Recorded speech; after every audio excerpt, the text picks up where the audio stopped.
салому алейкум мухлисони ММА, ба канали Шермардон хуш омадед. Дар видео лайк монед ва мо имрӯз шуморо бо хабарҳои нав аз ҷаҳони ММА ошно хоҳем кард.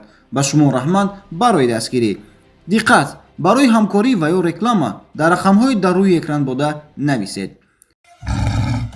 Муҳибшоҳ Голобов, намояндаи тими Баёнов, дирӯз бо варзишгари узбек Отапбек Тоҳиров дар турнири Open AFC муҳориба карда, бо қарори доварон даст боло шуд ва рақами 4-ро ба пирӯзии худ зам кард.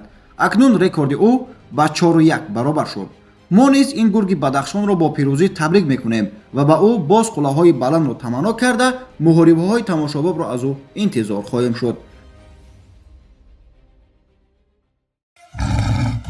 мухлисони ММА, ҳамаи шумо аллакай медонед, ки дирӯз варзишгари тоҷик Аъзам Ғафуров рақиби худ Азамат Пушуковро бо усули нокаут шикаст дода, даст боло шуд ва пас аз муҳориба Аъзам дар инстаграми худ чунин навишт: инак юбилеи турнири АСА 150 ба анҷом расид. Бо рӯзигии Худо ғолибият насиби мо шуд.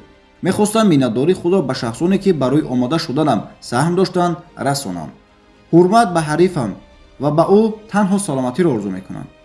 ташаккури махсус ба тамоми мухлисонам, ки маро бисёр мотиватсия медиҳанд, навиштааст Аъзам. Разавали Баёнов, директори клуби Аҳмад Тоҷикистон, дар историяи инстаграми худ бо гузоштани акси Фаридун Одилов навиштааст, ки хабарҳои хушро рӯзҳои наздик пешкашатон мекунем. Аз ин маълум мешавад, ки Фаридун Одилов бо кадом организатсия шартнома мебандад. Бояд гуфт, ки Фаридун Одилов чемпиони лигаи Eagle AFC буда, бо сабаби дар муҳорибаи охиронаш иштирок накардан ҳамкориро бо О-лига қатъ намуд ва камарбанди чемпиониро аз ӯ гирифтанд. мо бошем бо хабарҳои тоза дар бораи расман ба кадом лига гузаштанаш ба шумо дар видеоҳои навбатӣ маълумот хоҳем дод. Хайр, то видеои навбатӣ обуна шуданро фаромӯш насозед. В твоей жизни с минуты рождения есть особенный смысл.